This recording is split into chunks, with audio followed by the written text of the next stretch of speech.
Maria Montessori really believed in the work of the hand because she felt like that was the way that the child could really learn about his or her world, through the things that they did in the classroom, the way that they touched and dealt with the materials. That was the only true way to learn about your world, is through sensorial experience.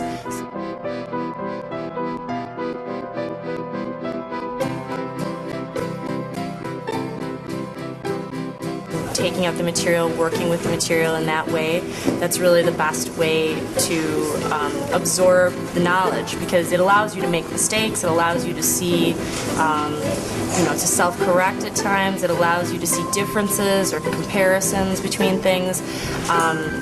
And some people just learn better that way. You learn better by taking it out yourself, experimenting, repetition, and in that way, it's very solidly, you own that knowledge. It becomes a part of you because you've worked with it so extensively. And it's really through the work of the hand and the sensorial experience that happens.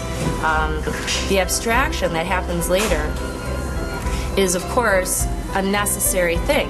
We can't walk around the rest of our lives with a tray of golden bead material when you want to calculate an addition or a multiplication problem. But it's through that work that abstraction becomes much easier.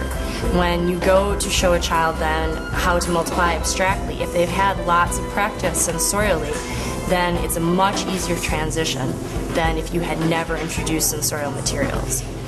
Abstraction is so key because today we ask children to use their imaginations and to imagine things that don't exist, or that perhaps they will invent things that haven't existed yet.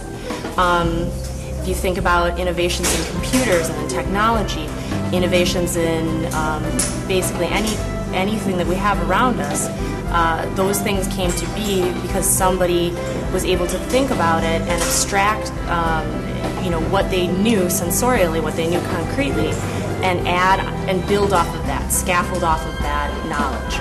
And that's really what we do throughout Montessori, is we take the knowledge that the child learns at each level and we build off of that, and we support it and we add to it. And so hopefully our end goal is, by the time the child is finished with their Montessori education, they've constructed this big, beautiful tower of knowledge that is very firm in its foundation.